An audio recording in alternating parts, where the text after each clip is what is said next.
20장 24절부터 보십시다. 492페이지 20장 24절. 내게 토단을 쌓고 그 위에 너희 양과 서로 너희 번제와 화목제를 드리라. 내가 무릇 내 이름을 기념하게 하는 곳에서 내게 강림하여 복을 주리라. 내 이름을 기념하게 하는 곳, 바로 그것이 제단, 흙으로 제단을 쌓아서 제사를 드리는 곳, 그것이 나중에 발전해서 솔로몬의 성전, 거기 더 나아가서 예수 그리스도의 십자가의 영원한 제사, 그렇게 바로 발전이 되는 거죠. 거기서 바로 여호와의 이름을 기억하게 한다. 네가 내게 돌로 단을 쌓거든 다듬은 돌로 쌓지 말라. 네가 정으로 그것을 쪼면 부정하게 함이니라. 다듬지 아니한 돌로 단을 쌓고 거기다가 제사를 드리라 하는 내용입니다. 그리고 너는 청계로 네 단에 오르지 말라. 네 하체가 그 위에 드러날까 함이니라. 걸어간 것을 말하는 것이죠. 자, 그러면 어디에 보시면 되느냐 하면 492페이지 밑에서부터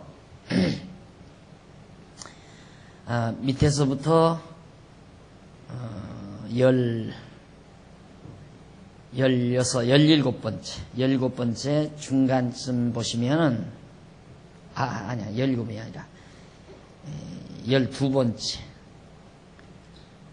밑에서 12번째 중간 조금 지나서 보면 이사야 63장 1절 나와요. 그 뒤에 그러므로 지극히 높으신 하나님께서 친히 창조하신 순수한 흙으로 토단을 쌓게 하시며 다듬지 아니한 돌로 단을 쌓게 하소서. 여호와 이름을 기념하게 하는 곳으로 삼으시는 것이다. 그리고 여호와께서 그 백성으로 여호와를 기억하고 경외하게 하여 열조에게 언약하신 복을 주시는 것이다. 그리고 여호와께서 그곳을 정결하게 하여 거룩히 구별하시고 백성들로 하여금 단을 쌓는 돌을 정으로 쪼지 못하게 하시고 부정한 하체도 드러내지 못하게 하시는 것이다. 이와 같은 시내산 언약도 앞에서 언급한 십계명과 하등의 다름이 없이 그 정신과 목적에서 일치점을 이룬다. 똑같은 거예요. 그러니까 제단 쌓으라는 것도 십계명의 정신과 목적과 하등 다름이 없다. 똑같이 하나님 여호와. 그러니까 여호와 하나님께서 이스라엘 백성에게 흙이나 돌로 단을 쌓게 하시고 그것을 여호와 이름을 기억하는 곳으로 삼으시고 그 백성으로 그곳에서 양과 소를 잡아 번제나 화목제를 드리게 하심으로 애굽에서 인도하여 내신 여호와 하나님을 잊지 아니하고 기억하게 하소서. 그들로 여호와 하나님을 경외하게 하시는 것이다. 이렇게 여호와 하나님께서 언약 자손에게 시내산 언약으로 율법의 계명을 수여하시고 이어서 율법의 율례를 수여하시는 섭리를 계속하십니다. 지금까지는 계명을 주었죠. 이제부터는 율례를 줍니다. 율법의 율례. 그것이 21장부터 23장까지다. 미리 말씀드리지만 이 율례 역시도 똑같은 원리입니다. 계명과 다름없이 여호와 하나님을 잊지 않고 기억하게 하시려는데 그 목적을 두고 있다.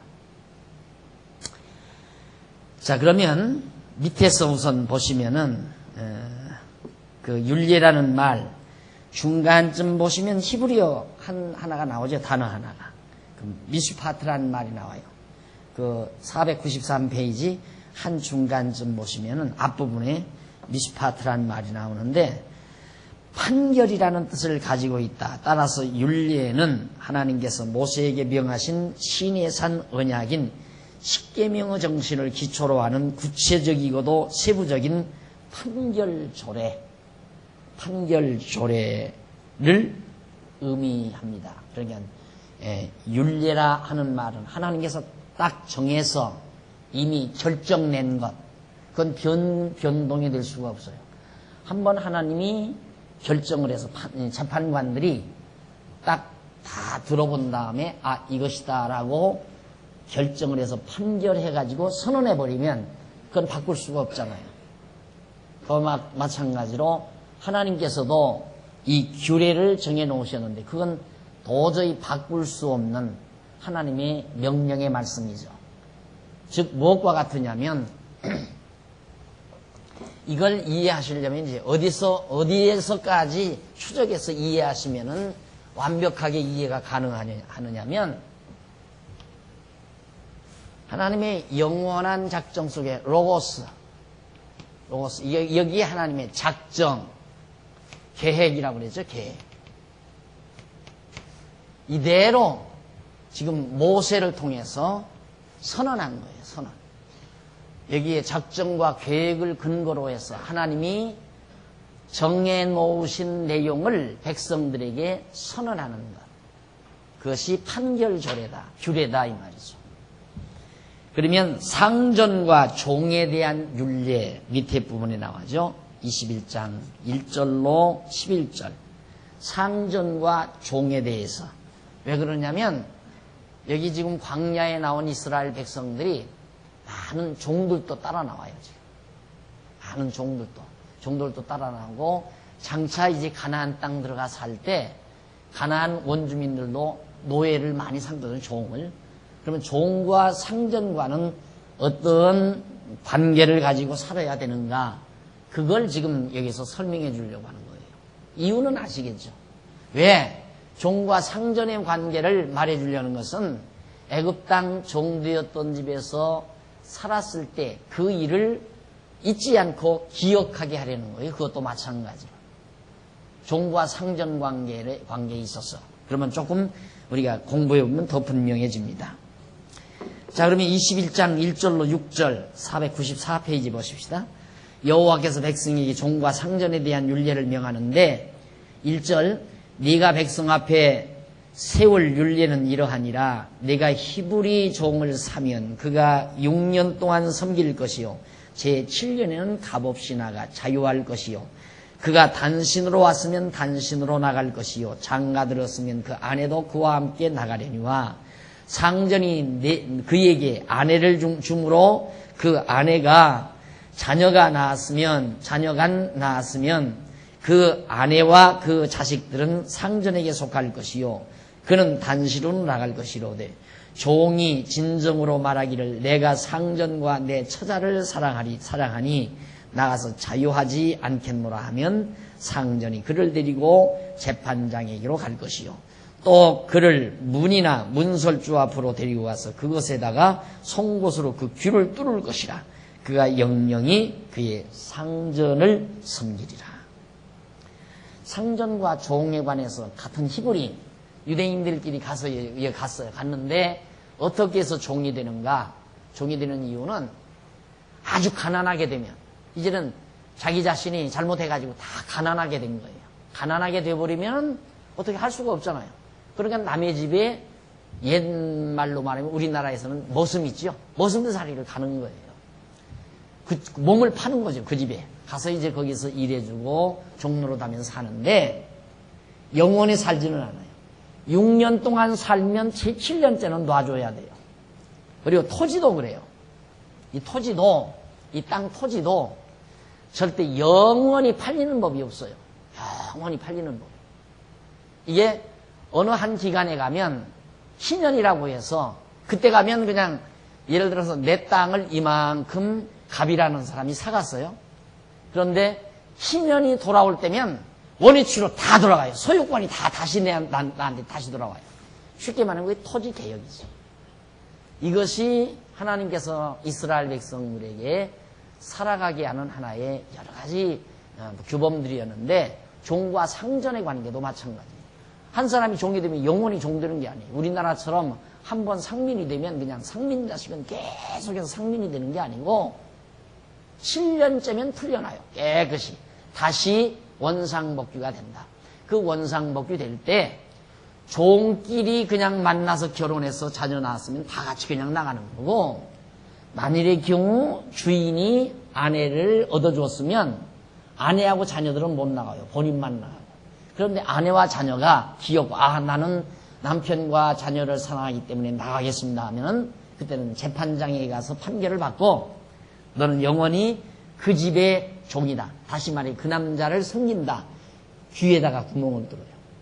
그래서 이 귀고리를 달게 된 동기가 거기서부터인 것 같아요. 나는 당신의 것입니다. 귀에 구멍을 뚫고 남자들이 귀고리를 사서 딱 채워주는 건 당신은 내 거요 하는 하나의 표식이나 같은 거죠. 그렇게 해서 이제 내보내라 하는 얘기거든요. 자, 그것은 왜 하나님께서 그런 제도를 만들었을까? 당연하죠. 애굽 땅 종되었던 집에서 풀려나는 거. 생각해 보세요. 6년 동안 막 고생하면서 모승살이를 하다가 7년째 풀려날 때 얼마나 기쁘고 즐겁겠어요. 그런 과정에서 정말 애굽에서 종되었던 때 해방받는 모습을 다시 한번 잊지 않고 여호와 하나님을 기억하게 하려는 거죠. 그런 내용들이 거기에 쭉 아마 기록이 되어 있을 겁니다. 우선 어디 한번 보느냐면 494페이지 밑에서부터 다섯째 줄 줄바꿈 보시면 2절로 6절 여호와께서 모세에게 명하신 상전과 종관계에 대한 율례인데 노예제도는 여호와께서 노아 당시의 홍수 이후에 노아의 세 아들 가운데 하무 아들 가나안에게 저주로 명하신 것이 처음입니다. 그리고 여호와께서 아브라함의 그 자손이 이방에서 객이 되어 그들을 섬기게 될 것을 예고하신 바도 있고 그 위에 이스라엘 자손이 애굽에 내려가서 400년 동안 애굽의 노예 생활을 하게 됐습니다. 그런데 이러한 노예 제도에 대한 율례는 많은 추석가들을 매우 당황하게 합니다. 그것은 여호와께서 어떻게 인간 사회에 있어서 아주 비인간적인 노예 제도를 정당화하실 수 있는가 하는 의문 때문입니다. 그런가 하면 현대학자들은 성경이 노예 제도를 정당화하고 있다 하여 비난을 아끼지 아니합니다. 그러나 노예 제도는 여호와께서 건전한 인간 사회에 정당한 도덕적 규범으로 주신 것이 아니라 언약 자손에게 여호와 하나님을 알게 하시려는 종교적 훈련이다 말이에요. 참 그러니까 성경을 보는 학자들이 성경에 뭐가 나오면 하나님은 노예 제도를 정당화한다 이런다 이거죠. 그런데 어떻게 또 반대로 아브라함 링컨은 정말 그가 어려서부터 성경을 탐독했다고 그랬잖아요. 그래가지고 그가 노예 해방에 아주 정말 선두주자가 됐다. 아브라함 링컨 노예 해방한 대통령으로서 유명하잖아요. 그 성경에서 얻은 정신이거든요. 노예 해방이라는 게. 근데 어떤 학자들은 이런 장면 하나님께서 종과 상전과의 관계 이런 걸 정당화한다 이거죠. 노예제도로. 어떻게 같은 인간이 인간을 종으로 부리느냐. 하나님은 비열하다 이렇게 말하는데 그게 아니다 이거죠. 결국 인간 사회에서 자기가 힘이 없어가지고 가난하게 되고 먹고 살 것이 없으면 몸이라도 팔아야 되잖아요. 그게 노예예요. 그런 과정을 통해서 뭘 기억하게 하려고 여호와 하나님을 기억해서 생각하게 하려는데 바로 그 목적이 있다 그 말이에요. 그래서 본문에는 종이 자유하게 되는 규례와 영원히 종이 되는 규례가 소개되어 있고 여호와께서 이스라엘 백성에게 히브리 종을 사면 제7년에는 자유하게 하라고 명하신 것은 그 백성을 애굽의 무거운 짐 밑에서 인도하여 내신 여호와 하나님을 잊지 아니하고 기억하여 경외하게 하시려는 것이다. 다 거기 노트 다 해드렸죠. 그런 얘기들입니다. 자, 밑에 21장 7절로 11절 우쪽으로 어디서부터 보시느냐 하면 다섯째 줄 앞부분 21장 7절로 11절 우회로 다섯째 줄 이러한 율례는 나와요. 이러한 율례는 여호와께서 후일에 예수 그리스도께서 십자가에 못 박혀 죽으심으로 택한 자들을 죄의 권세 아래서 벗어나게 하소서 여호와 하나님 경외하게 하시고 그리스도의 십자가의 표적을 통하여 택한 자들로 과거의 죄의 종이었음을 잊지 아니하고 기억하여 여호와 하나님을 경외하게 하실 것을 언약하시는 예표로서의 모형과 그림자적 계시다. 그 말이에요. 그러니까 우리는 종과 상전의 이런 규례를 보면서 우리에게는 그것이 이 땅에 율법 아래 종의 형체를 입고 오신 예수 그리스도가 죽으심으로 우리를 죄와 사망의 법에서 종로로 타는 우리를 건져내신 이 놀라운 사건을 통하여 여호와 하나님을 기억하게 하는 것에 대한 예표적이고 그림자적 사건이었다.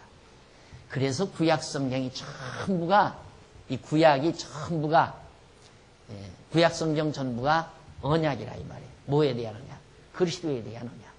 그래서 자주 나와요. 성경에 보면 그리스도에 대한 예표소의 모형과 그림자적 계시다. 이 말이 계속. 이게 구약 전체는 그런 모형들을 통해서 그리스도 올 걸 예언했고 그 언약대로 바로 예수 그리스도가 오신 사건을 기록한 것이 신약 성경이다. 7절로 11절 여호와께서 여종과 상전에 대한 여러 율례를 명합니다. 사람이 그 딸을 여종으로 팔았으면 그는 남종같이 나오지 못할 것이며 만일 상전이 그를 기뻐 아니하여 상관치 아니하면 그를 속신케 할 것이나 그 여자를 속임이 되었으니 타국인에게 팔지 못할 것이요 만일 그를 자기 아들에게 주기로 하였으면 그를 딸같이 대접할 것이요 만일 상전이 달리 장가를 들지라도 그의 의복과 음식과 동침하는 것은 끊이지 못할 것이요 이 세 가지를 시행하지 아니하면 그는 속전을 내지 않고 거저 나가게 할 것이니라. 도저히 우리들의 윤리적이고 도덕적인 관념으로는 용납될 수 없는 얘기죠. 예를 들어서 처녀 가정부 하나가 들어왔다 하십시다.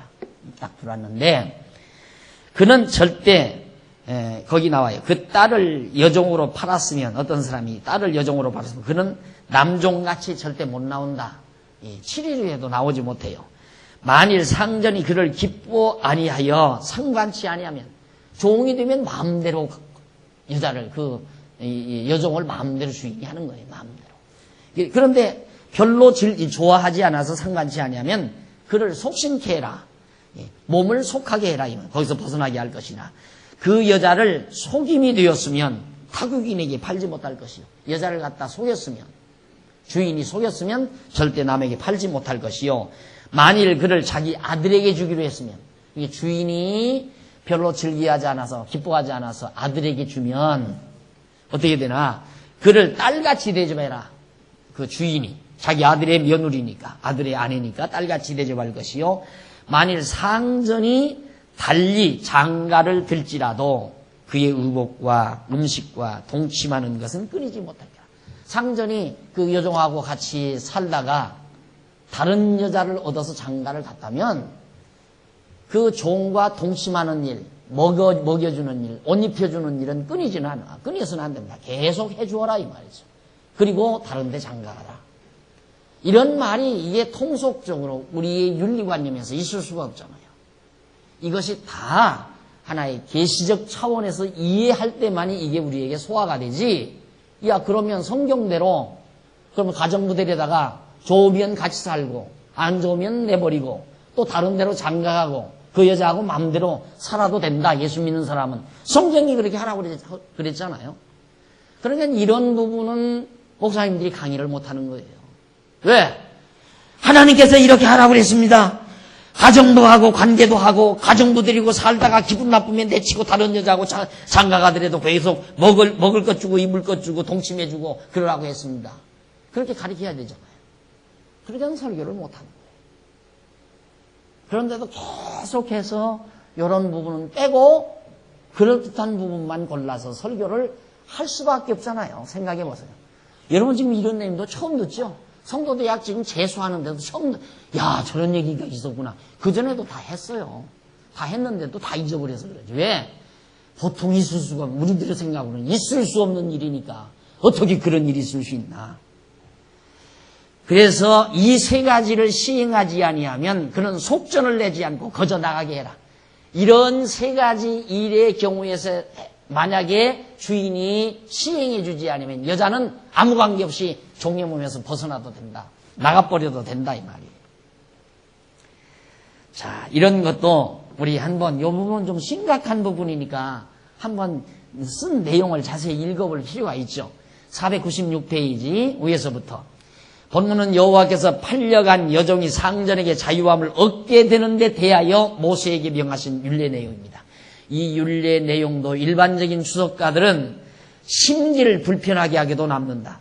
주석가들의 심기를 불편하게 하고도 남는다. 왜냐하면 거룩하신 여호와께서 어떻게 상전이 여자를 돈으로 사는 인신매매 제도나 아내를 얻고도 여종을 취하는 첩제도를 정당화하실 수가 있느냐. 참 골치 아프죠. 그러니까 이런데 주석에 보면 우물우물하고 땜질하고 넘어가. 그때 당시에 뭐 생활 풍속이니 어쩌니 하고서 우물우물 떼는 거 넘어가. 저는 안 넘어가요. 절대 안 넘어가요. 우물우물 안 해요. 어떻게 우물우물 안 하나 잘 공부를 하십시오. 왜냐하면 하느냐 하는 의문 때문이다.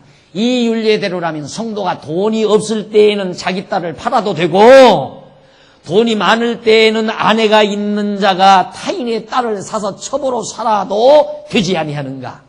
이러한 윤리가 인륜적인 도덕률에 합당한 것인가? 이러한 의문들이야말로 해결하기 힘든 문제가 아닐 수 없다.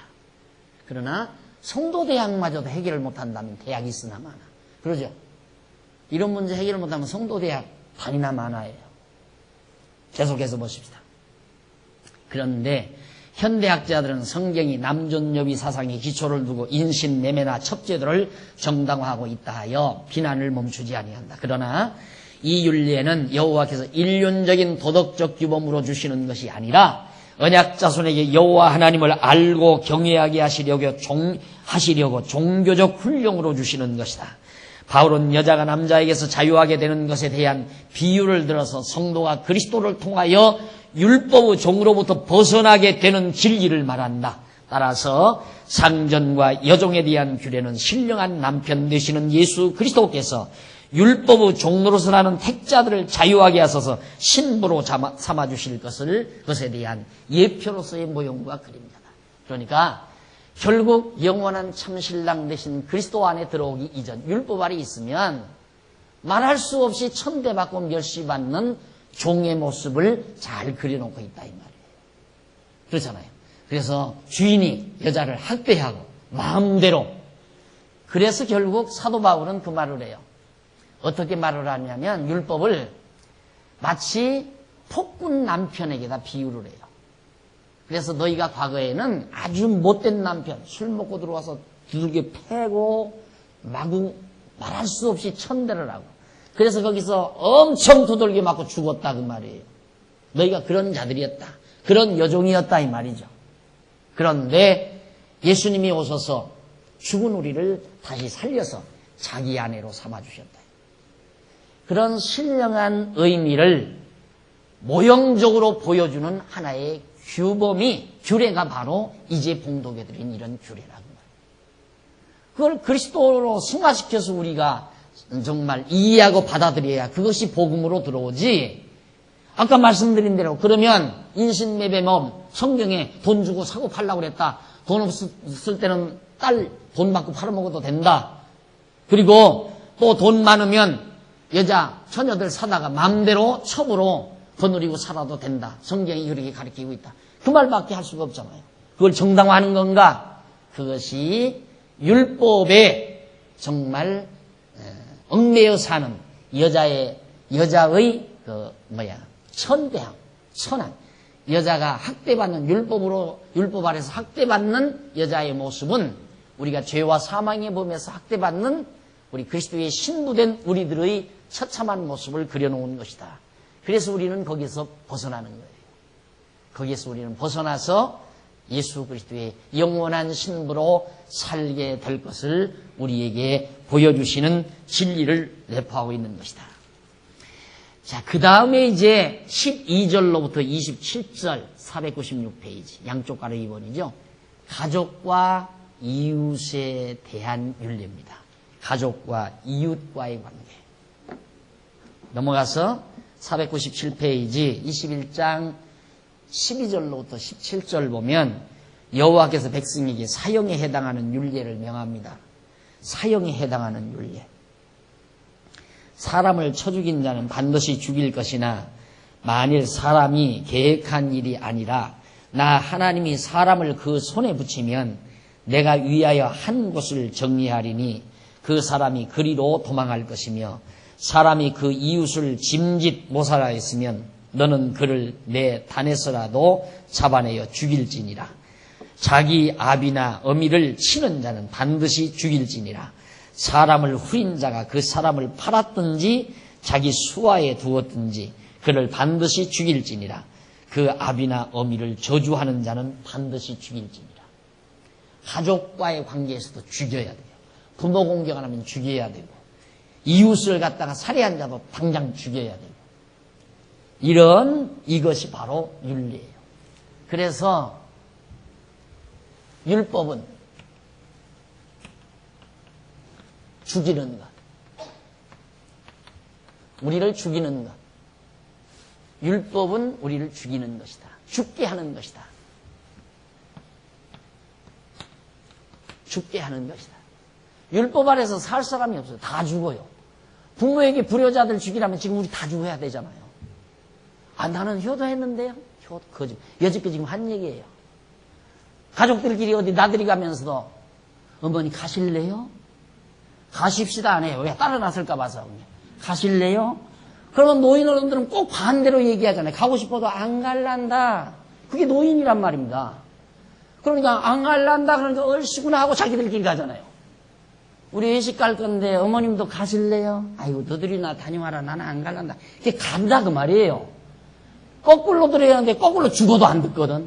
그게 청개구리란 말입니다. 이게 노인 어른들의 말은 꼭 거꾸로 들어야 돼요. 제가 꼭 우리 권사님들 말 거꾸로 듣잖아요. 목사님 건강하게 사세요. 이 말도 더 가끔 가다가 거꾸로 들으려고 할 때가 있어요. 오래 사셔야 돼. 그 말은 목사님, 아이고 그 말을 거꾸로 들어야 하나 참말로 들어야 하나 헷갈릴 때가 있다니까. 우리 권사님들이 달대로 오래 살아야 한다고 건강해야 된다고 그러거든요. 노인들의 말은 전부 거꾸로 들으라. 거꾸로 들으면 빨리 죽으라. 빨리 죽으라 그 말 아니에요. 그런 데는 헷갈리는데 불효자 아니에요? 불효자. 다 죽어야지. 다. 왜? 율법으로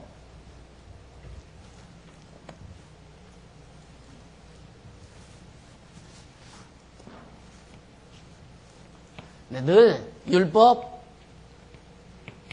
모세 이 율법 아래에서는 죽여야 돼요.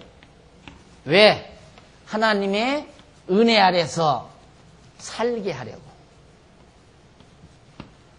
여기서 죽여야 예수 그리스도를 통해서 예수님이 대신 내 대신 죽여주시고 내가 죽어야 할 걸 죽으시고 예수님이 나와 함께 다시 살리셔서 그리스도의 자녀로 그리스도의 백성을 그리스도의 아내로 영원토록 살게 하시려고.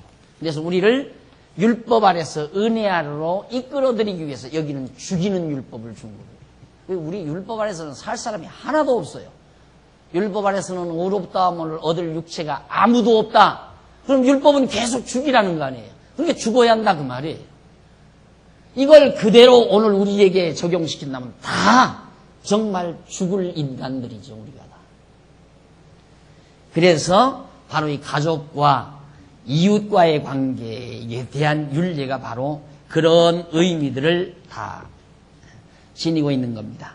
그 짐진모살했다는 말은 알고도 구체적으로 계획적으로 사람을 죽인 자들을 뜻하는 얘기입니다. 그 아비와 어미를 저주하는 자도 다 돌로 때려 죽이고. 자, 이런 모두가 다 이제 설명드린 이 내용에 대한, 이건 물론 십계명 가운데 내 부모를 공경하라 하는 내용이고 내 이웃을 탐내지 말라 이런 계명들에 대한 구체적인 하나의 세법이라고 볼 수 있죠. 이게 십계명은 모법이고 율례는 그 모법에 대한 세법이고 이렇게 세밀한 세부적인 법이다 이렇게 생각하시면 됩니다. 내 부모를 공경하라 했지 거기에 대한 세밀한 구체적인 법은 없었잖아요. 그러니까 부모와 어미와 아비를 저주한 자는 죽여라 이런 세법으로 그 내용을 정리해가는 내용입니다. 내 이웃을 탐내지 말라 해하지 말라 이런 등등의 계명은 모법이지만은 이웃을 갖다가 계획적으로 죽였다 했을 때는 그 사람도 죽여라 하나의 구체적인 세법으로 들어갈 수 있는 겁니다. 그 다음 넘어가서 498페이지 21장 18절로 27절에 보면 여호와께서 손해배상에 대한 율례를 명하십니다. 손해배상. 사람이 서로 싸우다가 하나가 돌이나 주먹으로 그 족수를 쳤으나 그가 죽지 않고 자리에 누웠다가 지팡이를 짚고 기동하면 그를 친 자가 형벌은 면하되 기간 손해를 배상하고 그로 전치되게 깨끗하게 낫게 할지니라. 사람이 매로 그 남종이나 여종을 쳐서 당장에 죽으면 반드시 형벌을 받으려니와 그가 1일이나 2일을 연명하면 형벌을 면하려니 그는 상전의 금전임이니라. 예, 노예제도를 정당화해. 상전의 소유다. 금전, 재물이다 이 말이에요. 노예는. 사람이 서로 싸우다가 아이 뵌 여인을 다치어 낙태케 하였으나 다른 해가 없으면 그 남편의 청구대로 반드시 벌금을 내되 재판장의 판결을 쫓아낼 것이니라. 그러나 다른 해가 없으면 갚되 생명은 생명으로 눈은 눈으로 이는 이로 손은 손으로 발은 발로 대운 데는 대음으로 상하게 한 것은 상하게 함으로 때린 것은 때림으로 갚을지니라. 사람이 그 남종의 한 눈이나 여종의 한 눈을 쳐서 상하게 하면 그 눈 대신에 그를 놓을 것이며 그 남종의 한 이나 여종의 한 이를 쳐서 빠뜨리면 그 대신에 그를 놓을지니라. 자, 손해배상에 관한 거죠. 손해배상. 이거 이제 이런 것들이 이제 법령. 그래서 이제 법학을 하는 사람들이 이 이제 출애굽기나 레위기 이런 부분을 아주 깊이 탐독한다고 그러나요. 그들은 이 속에서 이제 법리를 찾기 위한 거죠. 법리를 찾기 위한 건데 우리는 여기서 법리를 찾는 게 아니라 여기에서 복음을 찾는 거예요. 사실 은혜의 복음을 우리는 찾는 것이 우리의 목적이에요. 자, 그러면 여기서 이제 싸우다가 주먹으로 족수를 치셔서 자리에 누웠다가 죽으면 이제 가당장 죽으면 벌을 받아야 되고 1일이나 2일 지나면 벌을 면해야 되고. 왜? 소유니까. 종은 주인의 소유물이다.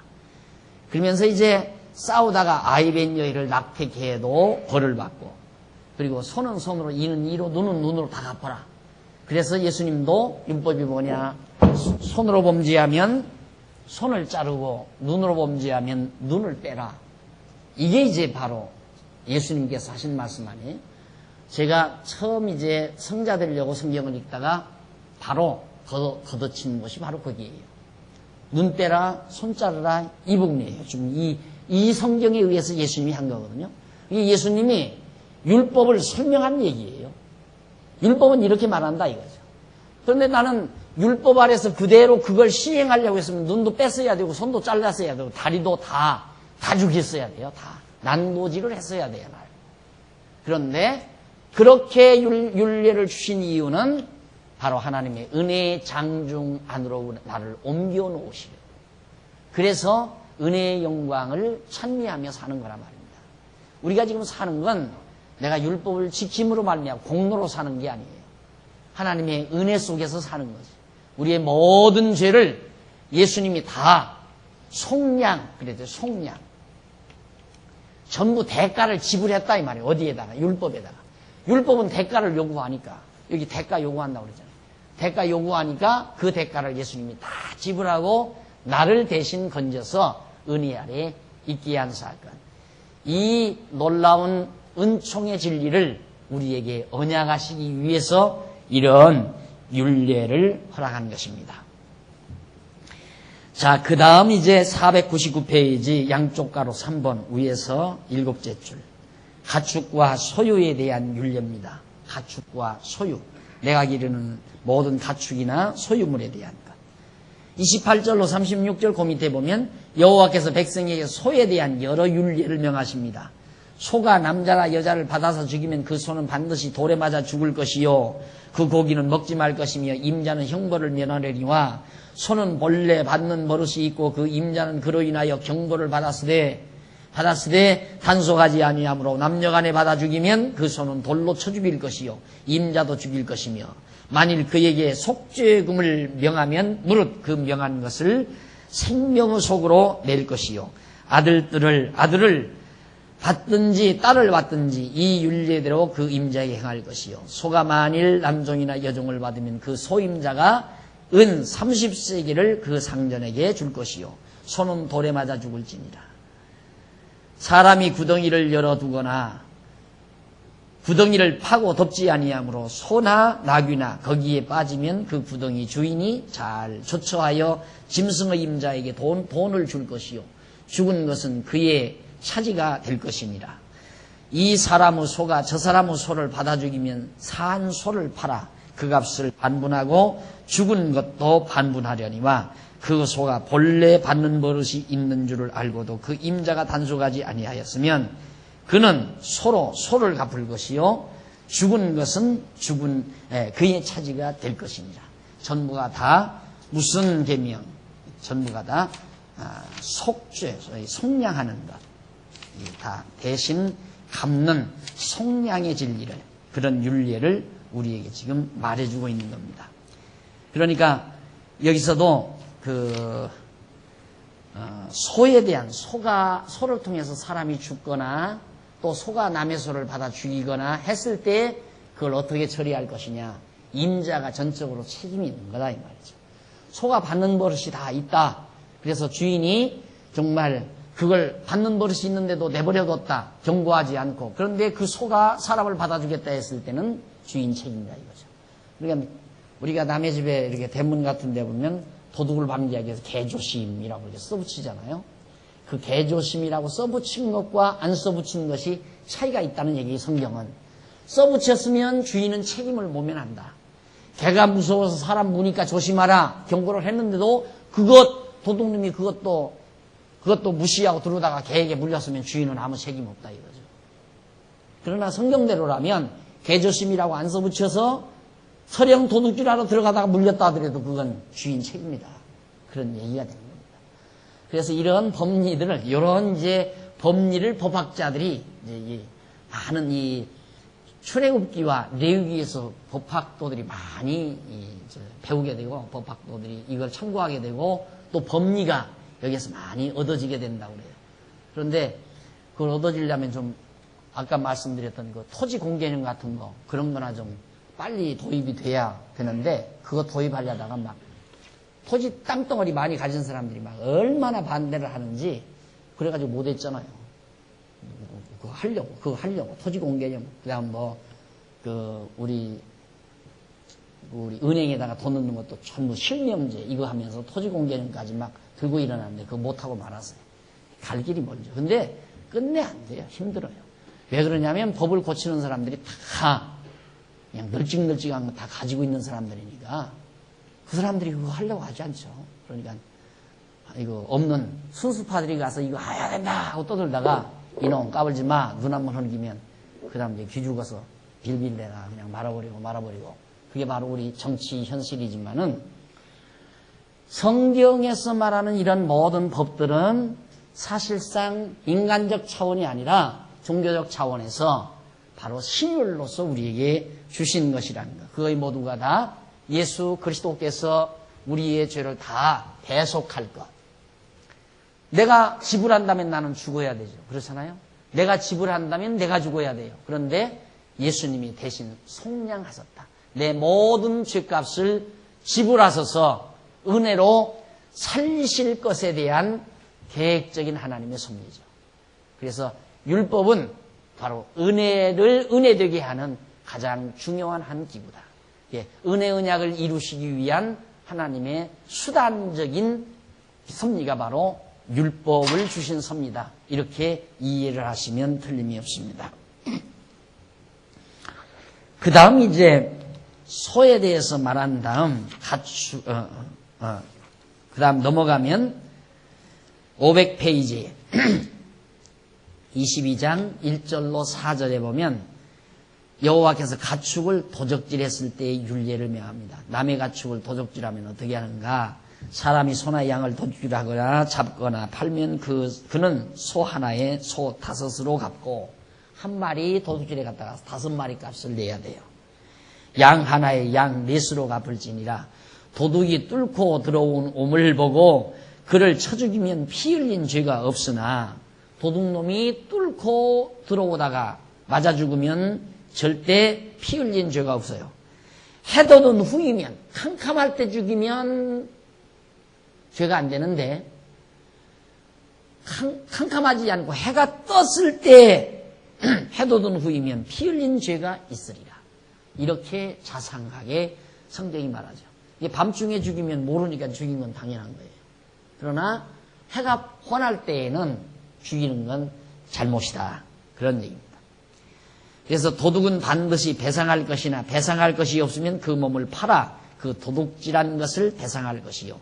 도둑질한 것이 살아 그 손에 있으면 소나 나귀나 양은 물론하고 갑절을 배상할지니라. 아까 그랬죠? 계명 중에 도둑질하지 말라 할지니라. 도둑질하지 말라.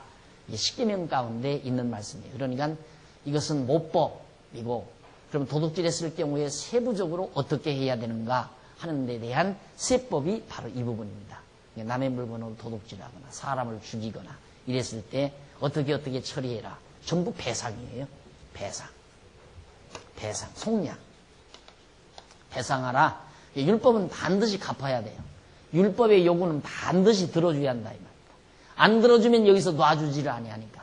그래서 요구는 배상이죠. 얼마를 배상하라. 5배를 배상하라. 4배를 배상하라.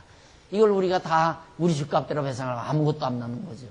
눈으로 지은 죄 눈으로 갚고, 손으로 지은 죄 손으로 갚고, 이로 지은 죄 이로 갚고, 몸으로 지은 죄 몸으로 갚고, 뭐 남아요? 아무것도 안 남죠. 그래서 우리가 예수를 믿는 이유는 내 모든 죄값을 예수님께서 배상하시고 속량해 주셨기 때문에, 여기서만이 우리의 진정한 삶의 소망이 있기 때문에 그렇다 하는 얘기입니다. 그 다음 이제 넘어가서 502페이지 10절에서부터 15절까지 여호와께서 가축 보관 시 사고에 대한 율례를 명합니다. 남의 가축을 보관했다가 사고가 일어났다 했을 때도 역시 배상하라는 거예요. 한번 읽어보실까요? 10절. 사람이 나귀나 소나 양이나 다른 짐승을 이웃에게 맡겨 지키게 하였다가 죽이거나 상하거나 몰려가도 본 사람이 없으면 두 사람 사이에 맡은 자가 이웃의 것에 손해를 대지 아니하였다고 여호와로 맹세할 것이요 그 임자는 그대로 믿을 것이며 그 사람은 배상하지 아니하려니와 만일 자기에게서 봉적하였으면 그 임자에게 배상할 것이요 만일 찢겼으면 그것을 가져다가 증거할 것이요 그 찢긴 것에 대하여 배상하지 않을지니라. 만일 이웃에게 빌려온 것이 그 임자가 함께 있지 아니할 때에 상하거나 죽으면 반드시 배상하려니와 그 임자가 그것과 함께 하였으면 배상하지 않을지며 새 낸 것도 새를 위하여 왔은즉 배상하지 않을지니라. 아주 너무너무 자상하고 분명하게 규례를 정해서 백성들로 하여. 그러니까 결국 하나님께서 이 땅에 들어가서 가나안 땅 들어가서 이제 이웃과의 관계, 가축과의 관계, 이런 모든 여러 가지 관계들을 잘 정립해 주어서 충돌 없이 도둑질하지 않고 하나님 여호와를 기억하면서 여호와께서 주신 범주만을 가지고 감사함으로 만족하게 살게 하시려는 거죠. 그러나 그러다가 만약에 가난하게 돼서 할 수 없이 남의 집에 팔렸을 경우에 이렇게 처리해라 하는 것들을 일일이 가르쳐주고 있는 겁니다. 이것을 바로 이런 모든 가나안 땅에서의 생활의 모든 규범들이 예수 그리스도께서 모두 다 저 규범대로 행해 주셨다 이 말이에요. 오늘 우리는 왜? 예수님이 우리의 머리가 되시고 우리는 그의 지체가 되니까 예수님이 이대로 다 보상하고 갚아준 이 행위는 바로 그의 지체인 우리들의 행위가 된다는 얘기죠. 그래서 우리가 영원한 하나님의 나라 백성으로 손색 없는 하나님의 자녀로서의 삶을 살 것을 보장해주는 그리스도 사건을 이렇게 드러내준다는 사실입니다. 이것이 곧 지금 밝혀드리는 윤리에 대한 내용들이에요. 그 다음에 이제 또 하나 나오는데 16절로 17절 아래 보면은 정혼하지 않은 처녀와 동침 시에 여러 균례가 있어요. 아직 정혼하지 아니하는 처녀하고 동침을 했을 경우에 어떻게 하냐. 사람이 정혼하지 아니한 처녀를 꿰어 동침하였으면 빙패를 들여 아내로 삼을 것이요.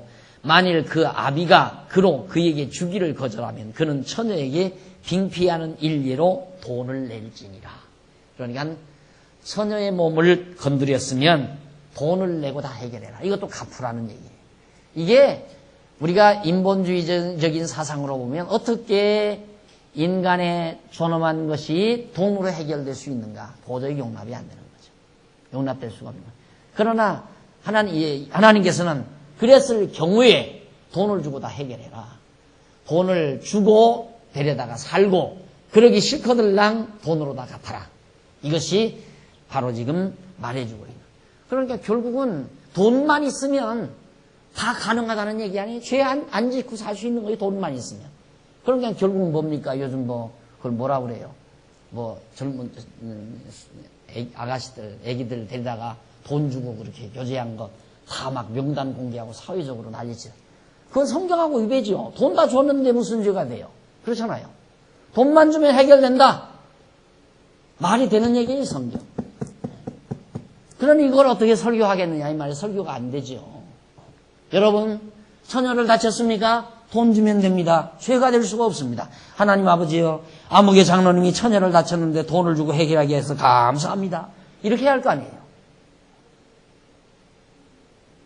이 안에 진정한 복음이 있다 이 말이에요. 그러니까 오늘 우리는 정말 우리가 다 여자 아니에요. 하나님 앞에서는 우리가 다 여자예요.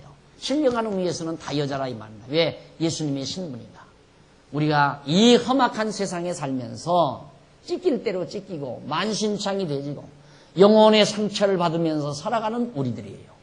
우리들을 다 속량해서 이렇게 돈을 값주고 다 정리해서 우리를 당신의 아내로 삼으실 그리스도의 구속의 은총을 내다보면서 주신 규례 내용들이다. 이게 전부 다 바로 배상법입니다. 배상법. 그 다음 넘어가서 503페이지 22장 18절로 19절 무당은 죽이고 짐승과 행음을 말아야 할 것을 명합니다. 무당들은. 왜? 무당은 전부 음행과 관련이 있어요. 이 무속이라고 하는 건 전부. 그리고 이방 종교는 전부 음란한 것과 관계가 다 있어요. 그래서 옛날에 그 이제 우상 섬기는 이방신 섬기는 자들의 행태라고 하는 것은 제사가 바로 음행이에요. 제사하는 것, 제사 드리는 것이. 그래서 이제 예를 들어서 짐승 모양을 하나 만들어서 제단을 딱 만들어 놓고 광장이 여의도 광장처럼 광장을 이렇게 만들어요. 그럼 광장 앞에 그 우산 전당 앞에 온갖 추악한 남녀가 젊은 남녀들이 정말 완전한 전나로 옷을 입지 않고 전나체로 온갖 추악한 일을 다 행합니다. 거기서. 그럼 막 온갖 군중들은 그걸 보고 막 흥분하는 겁니다. 환호하고 흥분하고. 그게 신에게 드리는 제사예요. 신에게 드리는. 막 술 마시고 온갖 정말 행음하는 일을 행하는 거. 그래서 꼭 우상 숭배와 행음은 꼭 따라다니게 돼 있습니다. 그래서 여기도 보면 무당은 죽이고 짐승과 행음을 하는 것. 나중에는 급기야는 더 사악하게 하려고, 더 막 인간들을 흥분시키려고 짐승과도 막 행음을 행하는 이런 아주 추악한 일들을 행하게 된 겁니다. 그걸 다 죽여야 한다. 왜? 음행하지 말라 할지니, 간음하지 말라 할지니라 간음하지 말라라고 계명했잖아요. 그 계명에 대한 구체적인 법령이죠. 장차 이스라엘 백성들이 가나안 땅에 들어가면 그 이방 언저리 이방 민족들은 다 그러고 산다 이 말이에요. 이방신 섬기고 그리고 온갖 행음을 저지면서 짐승과 행음하면서 그렇게 살아간다 이 말이죠. 에이즈라는 것이 바로 짐승과 행음한 결과라고 그러잖아요. 그런 추악한 범죄가 이방 민족에게 있을 거니까 생각해 보세요. 만약에 짐승과 행음하다가 지금같이 에이즈 같은 질병이 하나님의 백성들에게 만연이 돼버린다면 생육하고 번성할 하나님의 언약이 이루어지는데 얼마나 장애가 되겠는가. 안 되는 거죠. 그래서 절대 그런 자는 다 정리해라. 그래서 너는 무당을 살려두지 말지니라. 짐승과 행음하는 자는 반드시 죽일지니라. 죽여버려야 돼요. 왜? 치료가 안 되니까. 결국 그런 나쁜 습관들이 이스라엘 백성에게 번지게 되어집니다. 그 다음 이제 22장 20절로부터 23장 9절까지 보면 거기는 택한 백성에 대한, 약한 백성에 대한 윤례예요. 약한 백성. 힘이 약한 백성에 대한 윤례. 누구냐? 먼저 제일 밑에 보면 20절로부터 24절. 나그네, 고와 과부에 대한 여러 가지 율례를 거기서 명합니다. 20절 보십시다. 504페이지. 여호와 외에 다른 신에게 희생을 드리는 자는 멸할지니라. 너는 이방 나그네를 압제하지 말며 그들을 학대하지 말라. 너희도 애굽 땅에서 나그네이었음이니라. 자, 짐작 벌써 딱 하지요. 왜 나그네 집도 없이 이리저리 떠도는 나그네를 학대하지 말라고 그랬는가? 나그네를 위해서가 아니잖아요. 너희도 과거 애굽 땅에서 나그네이었었느니라.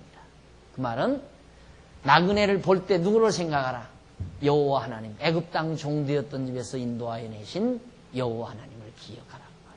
그래서 그런 기능을, 나그네가 불쌍해서 나그네 도와주기 위하여 이런 규례를 준 게 아니라니까요. 전부가 모든 규례는 여호와 하나님 기억하게 하시려고, 기억하게 해요. 아까 나온 그런 모든 추악한 일도 전부 애굽 땅에서 애굽 사람들이 다 행하던 짓들이란 말입니다. 그러니까 그런 짓을 이 땅에 들어가서 그대로 해서는 되겠어요? 안 되지. 예? 안 된다 이 말이에요. 그래서 완전히 구별시키기 위해서, 애굽 사람이나 이스라엘 택한 백성 완전히 구별시키기 위해서 이들은 행하지만 너희는 행하지 말라 그 말이에요. 이들은 이렇게 해야지만 너희는 이렇게 해라. 왜? 여호와 하나님 기억하기 위해서. 저들 그렇게 살았는데 우리는 왜 그렇게 안 해요? 이놈아, 애굽 땅 종되었던 집에서 인도하여 내신 여호와 하나님이 이렇게 하지 말라고 그러셨다. 그래서 여호와 하나님 기억하게 하려는 거죠.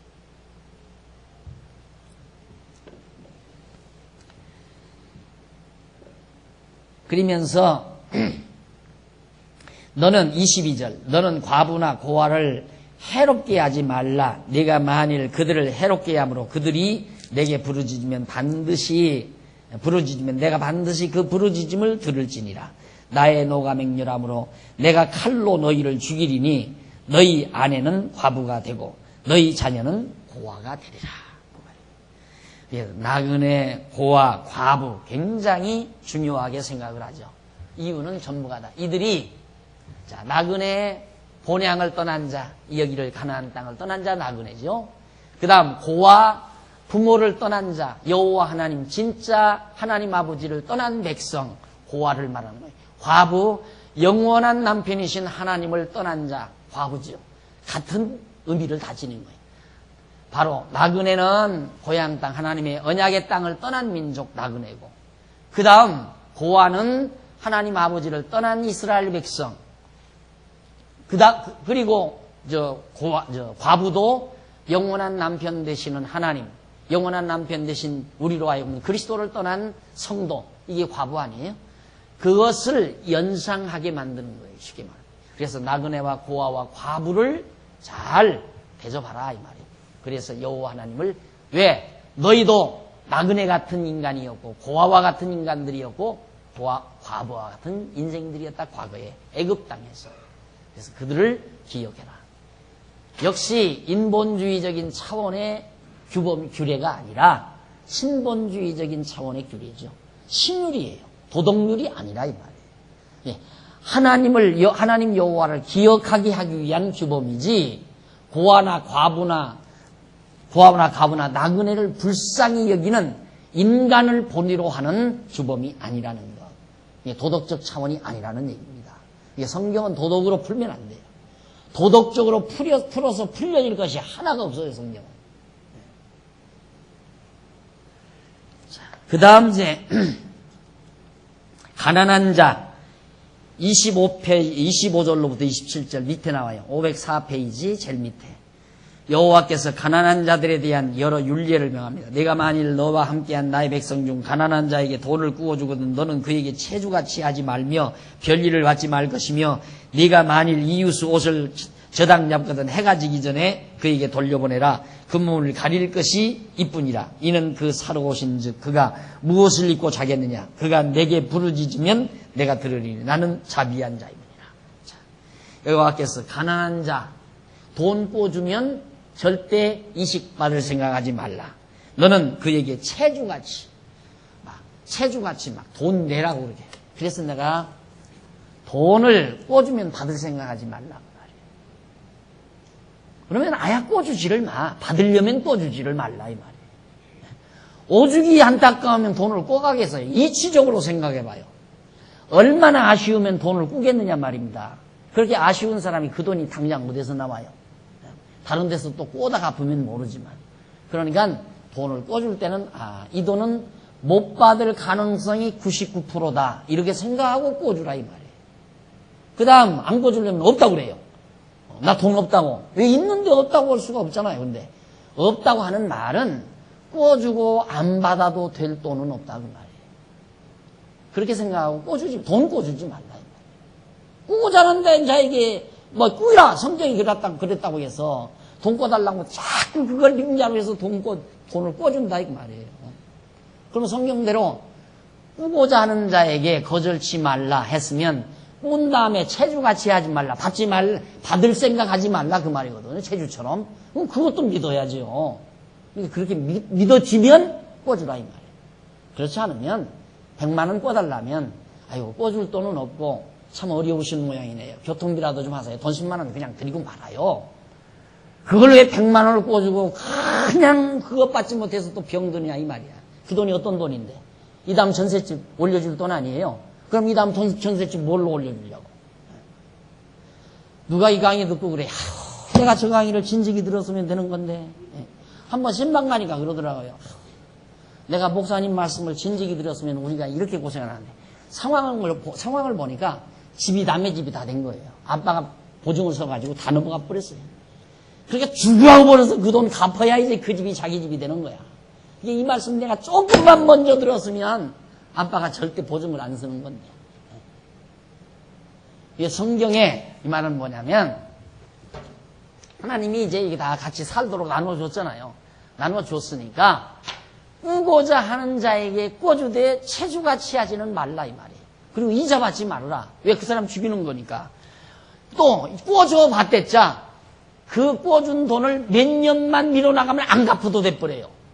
이게 우리나라도 지금 우리 헌법도 그냥 이게 다 이런 데서 빌려간 거예요. 예를 들어 내가 돈 100만 원을 꿔줬다. 이것이 몇 년만 안 갚으면 되더라? 난 그건 잘 몰라요. 하여튼 몇 년 동안 안 갚고 그냥 지나가 버리면 그냥 없어져 버려요. 그거 청사고발해야 필요 없어요. 자, 그래서 성경은 이렇게 이웃에 대한 여호와 가난한 자들에 대한 그 이유도 바로 그거예요. 자, 이스라엘 백성들이 너무너무 먹을 것이 없어서 흉년이 돼서 가난해가지고 여기 갔잖아요. 그러니까 고아나 나그네나 과부나 가난한 자나 다 힘없는 자들이에요. 연약한 자들. 여호와 하나님 잊지 말고 기억하게 하시려는 그 뜻에 다 초점이 맞추어져 있는 것이다. 시간이 다 지났습니다. 다음 시간 22장 28절부터 31절 거기서부터 시작하도록 하고 오늘 강의를 여기서 마무리하도록 하겠습니다. 기도하십시다. 하나님 아버지, 오늘 또 저희를 부르시고 모세를 통해서 주셨던 계명의 말씀과 율례의 말씀을 저희들이 살폈습니다. 정말 우리에게 그리스도가 오시지 않았다면 우리는 죄값을 다 치러야 했고 죄값에 의해서 영원한 사망을 받아 마땅할 저희들임을 다시 한번 확인했습니다. 내가 지불해야 될 모든 죄에 대한 대가를 예수 그리스도가 다 지불하시고 우리를 속량하셔서 우리로 하여금 영원한 그리스도의 신부로서 당당하게 살아가도록 은총을 베푸신 하나님의 사랑을 진심으로 감사드립니다. 하나님 아버지여, 이 은총을 잊지 않고 감동하며 살게 하시고 오늘 또 이 귀한 말씀 전파되어지는 일에 동참하기 위해서 연보했습니다. 드려진 연보 소중한 결실 맺어 하나님께 영광 돌려지게 하시고 이 일을 통해서 우리도 기쁘고 즐겁고 하나님께도 영광 돌려지는 아름다운 결실을 맺게 해 주시옵소서. 예수님의 이름으로 기도드립니다. 아멘.